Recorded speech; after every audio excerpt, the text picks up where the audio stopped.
হযরত রাবিয়া বসরি রাদিয়াল্লাহু তাআলা আনহা এর পিতার সংসার ছিল খুব অভাবের, শুধু অভাব আর অভাব। কিন্তু সেখানেও সংসার থেমে থাকে না, সেখানেও জীবন আপন ছন্দে বয়ে যায়, নতুন প্রাণ অঙ্কিত হয়।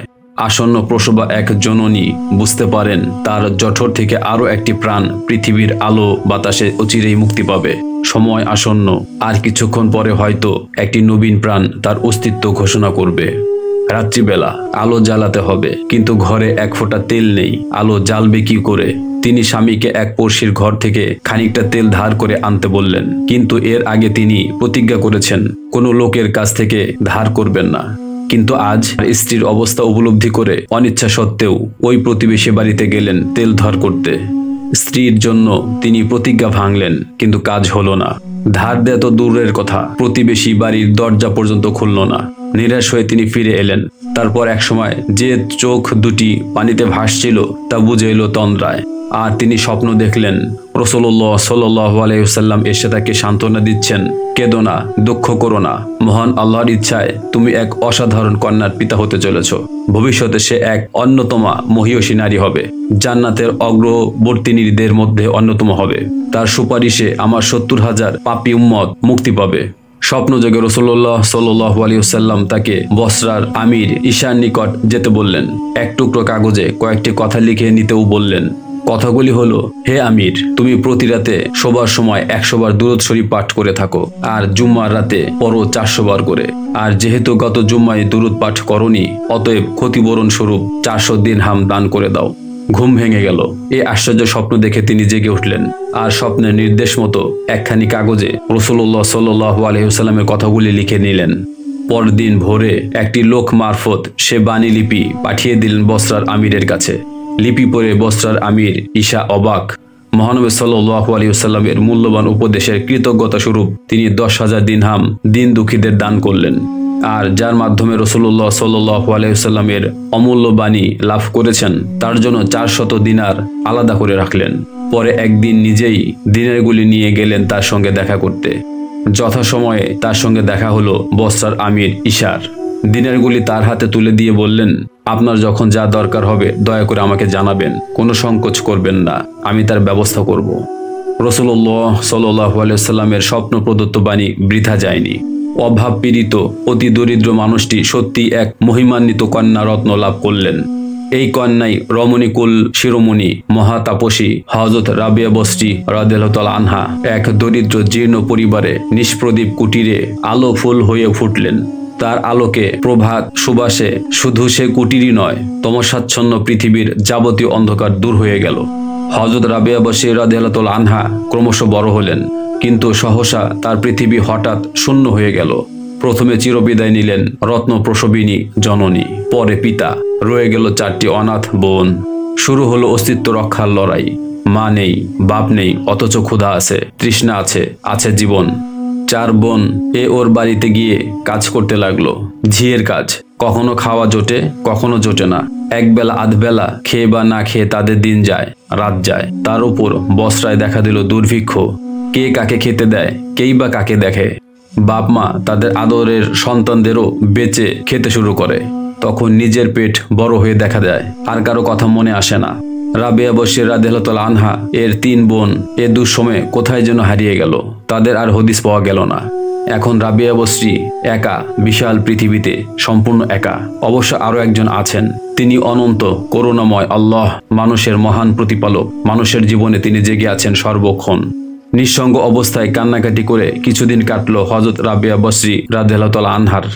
পরে একদিন অনাথিনীকে বাড়ি থেকে তুলে নিয়ে গেল এক পাষাণ হৃদয়, আর তাকে বিক্রি করে দিল ততোধিক কঠোর হৃদয় এক গেরস্থের কাছে। হযরত রাবিয়া বসরি রাদিয়াল্লাহু তাআলা আনহা এখন কৃতদাসী, মনিবের বাড়িতে দিনরাত কাজ করেন। এতটুকু এদিক ওদিক হলে কপালে জোটে প্রহার আর নির্যাতন, নিষ্ঠুর গঞ্জনা। এক ফোঁটা কোথাও কোনো ভালোবাসা নেই, শুধু কাজ আর কাজ, আর পীড়ন আর যন্ত্রণা। কিন্তু সহ্যেরও একটা সীমা আছে। আর পারেন না হযরত রাবিয়া বসরি রাদিয়াল্লাহু তাআলা আনহা। একদিন মনিবের বাড়ি থেকে পালিয়ে গেলেন গোপনে। মুক্তি, অবাধ মুক্তি। মুক্তির নেশায় তিনি দৌড়াতে শুরু করলেন, আর দৌড়াতে গিয়েই আচমকা মুখ থুবড়ে পড়লেন মাটিতে, আর একখানা হাত সম্পূর্ণরূপে ভেঙে গেল। আল্লাহ তাকে কোন পরীক্ষার মধ্যে দিয়ে নিয়ে গেলেন, হয়তো তখন তিনি তা বুঝলেন না। হাতের যন্ত্রণায় অস্থির হয়ে তিনি হাত উঠালেন মহান প্রতিপালকের দরবারে। বললেন, আমি এক অসহায় দাসী, আমার একখানি হাত গেল, যাক, তার জন্য আমার কোনো দুঃখ নেই। কেবল আপনি আমার উপর প্রসন্ন থাকুন, তাহলে আমি খুশি। প্রভু আমার, আপনি আমার উপর প্রসন্ন কিনা দয়া করে আমাকে জানান। তার এই আকুল প্রার্থনার উত্তর পাওয়া যায়। আকাশ থেকে উত্তর আসে, দুঃখ করো না, হতাশ হইও না, দুঃখ কষ্টে ভেঙে পড়ো না। মনে রাখবে, রোজ কিয়ামতে তোমার যে মর্যাদা হবে তা দেখে ফেরেশতারাও ঈর্ষা পোষণ করবে। সবাই তোমাকে মর্যাদা দেবে, অভিনন্দন জানাবে। আকাশবাণী হযরত রাবিয়া বসরি রাদিয়াল্লাহু তাআলা আনহা এর মনে অঢেল শান্তি এনে দেয়। এখন বড় স্বস্তি তার মনে। এ ভাঙা হাত নিয়ে তিনি আর কোথায় যাবেন?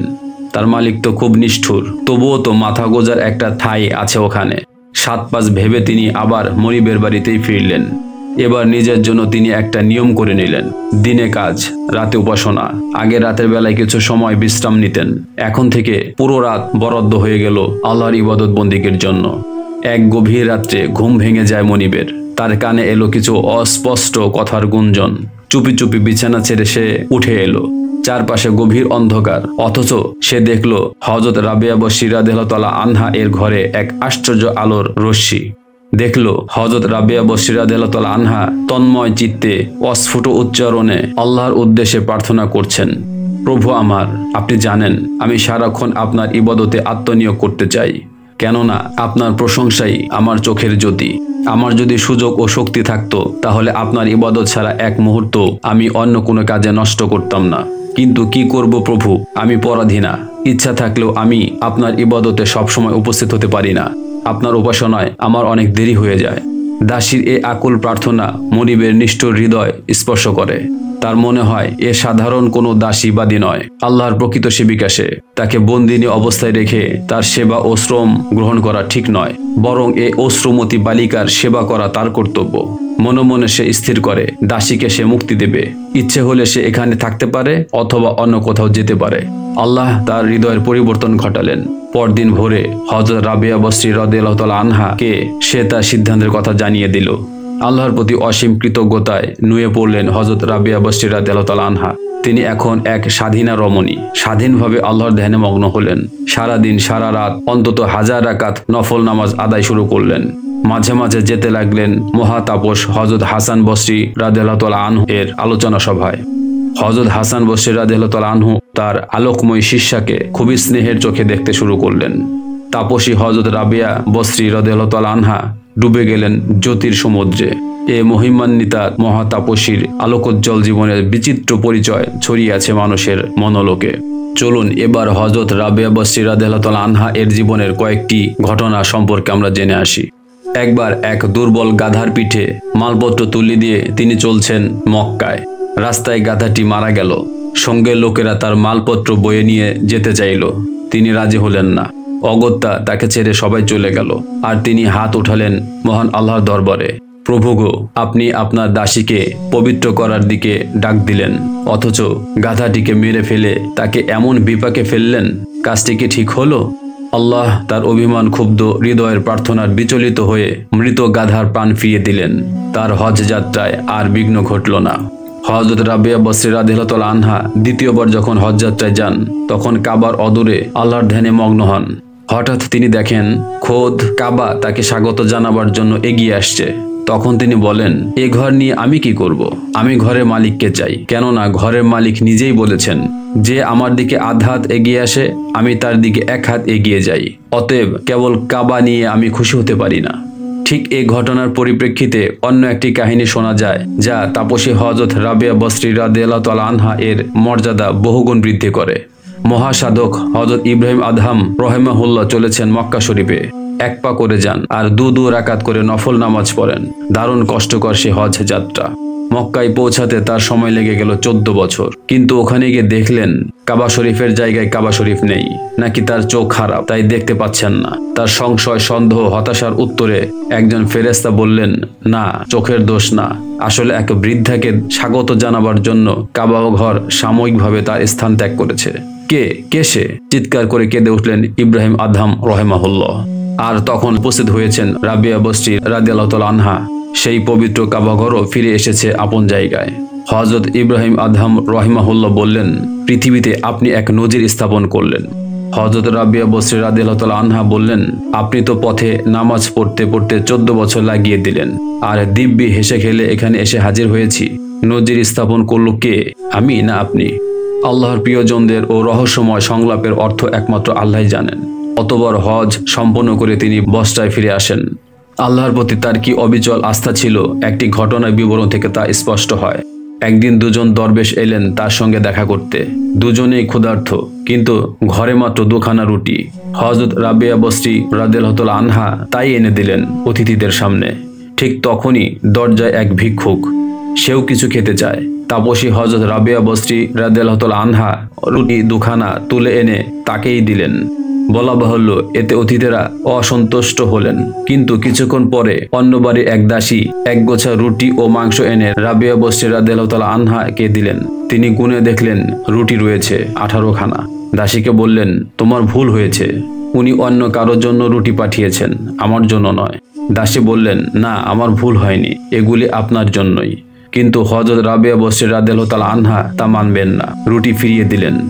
যে গৃহকর্ত্রী রুটি দিয়েছিলেন তিনি দাসীর মুখে বিবরণ শুনে আরও 2খানি রুটি দিয়ে আবারও তাকে পাঠালেন। এবারে রুটি সংখ্যা 20। আর আপত্তি উঠল না। প্রসন্ন চিত্রে হযরত রাবিয়া বসরি রাদিয়াল্লাহু তাআলা আনহা অতিথিদের আপ্যায়িত করলেন। তার এই আচরণের রহস্য কোথায়? অতিথিরা কৌতূহলী হয়ে উঠলেন। রহস্য উদ্ঘাটন করে তিনি জানালেন, মাত্র 2খানা রুটিতে 2জন ফেরেশতাদের হতো না। এজন্য তিনি বড় অস্বস্তিতে ছিলেন। হয়তো আল্লাহ তার অন্তরের অস্বস্তি উপলব্ধি করে ওই ভিক্ষুককে পাঠান, আর তিনি রুটি 2খানা তাকেই দান করেন। একটি দানের বদলে আল্লাহ 10 গুণ দেন।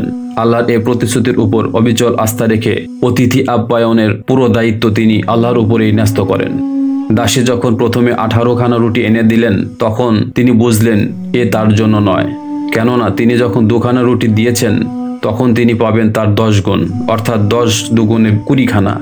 তাই তখন তিনি রুটি ফেরত দেন। দ্বিতীয় দফায় অবশ্য 20খানা রুটি এলো, আর তিনি তা গ্রহণ করলেন নিশ্চিন্তে। অন্য একদিন হযরত রাবিয়া বসরি রাদিয়াল্লাহু তাআলা আনহা ফোরাত নদীকূলে ধ্যানরতা। হযরত হাসান বসরি রাদিয়াল্লাহু তাআলা আনহু গিয়ে সেখানে উপস্থিত হলেন। তাপসীর ধ্যান ভাঙলে দুজনের মধ্যে কিছু কথাবার্তা হলো। একসময় হযরত হাসান বসরি রাদিয়াল্লাহু তাআলা আনহু নদীর পানির উপর তার জায়নামাজ বিছিয়ে বললেন, এসো নামাজ পড়ি। তাপসী হযরত রাবিয়া বসরি রাদিয়াল্লাহু তাআলা আনহা বললেন, হযরত, এটা যদি আপনার লোক দেখানো হয় তাহলে খুব ভালো কথা, আর যদি তা না হয় তাহলে আসুন আমরা শূন্যে নামাজ পড়ি। এ বলে তিনি শূন্যে তার জায়নামাজ পেতে দিলেন। হযরত হাসান বসরি রাদিয়াল্লাহু তাআলা আনহু মনে মনে নিজেকে অতি ক্ষুদ্র মনে করলেন। হযরত রাবিয়া বসরি রাদিয়াল্লাহু তাআলা আনহা তার অবস্থা অনুধাবন করে বললেন, আপনি যা দেখালেন তা এমন কিছু নয়, সামান্য মাছও তা পারে, আর আমি যা দেখালাম তা তুচ্ছ মাছিও পারে। আসল কাজ কিন্তু এর অনেক উপরে।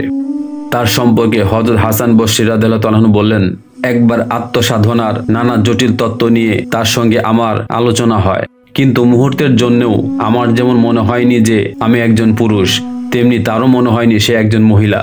বিদায় নেওয়ার সময় মনে হলো আমি অতি তুচ্ছ একটি লোক, আর সে বিশুদ্ধ এক তাপসী। তার বিশুদ্ধতা সম্পর্কে হযরত হাসান বসরি রাদিয়াল্লাহু তাআলা আনহু এর মনে কোনো সংশয় ছিল না। অবশেষে একদিন তার প্রভুর ডাক এলো। আসন্ন হয়ে উঠল জগৎ ও জীবন থেকে বিদায় নেবার পালা।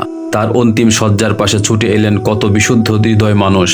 হযরত রাবিয়া বসরি রাদিয়াল্লাহু তাআলা আনহা তাদের বললেন, আপনারা দয়া করে আল্লাহর দূতগণের জন্য জায়গা করে দিন, তারা আসছেন। তার কথায় সবাই বাইরে চলে গেলেন, আর ঘরের দরজা বন্ধ করা হলো। বাইরে দাঁড়িয়ে তারা শুনতে পেলেন, হে পবিত্র আত্মা, তোমার প্রভুর দিকে সানন্দে প্রত্যাবর্তন করো। কিছুক্ষণের স্তব্ধতা পরে সবাই যখন তার ঘরে এলেন আবার, তখন দেখা গেল হযরত রাবিয়া বসরি রাদিয়াল্লাহু তাআলা আনহা এর প্রাণহীন দেহ পড়ে আছে। শেষ উপাসনা শেষ করে তিনি যেন চিরনিদ্রায় শায়িত। এক নিষ্প্রদীপ আলোয় রাত্রির অন্ধকারে তিনি এসেছিলেন, আর আজ মানুষের জন্য এক আলোর ভুবন রচনা করে চলে গেলেন তার মহিমাময় প্রভু ও প্রেমাস্পদের কাছে। আল্লাহর বিধিবিধানের এতটুকু ব্যত্যয় ঘটেনি তার জীবনে। আল্লাহর সন্তুষ্টি ও সংস্পর্শ ছাড়া অন্য কোনো ইচ্ছার অনুবর্তী হননি কোনোদিন।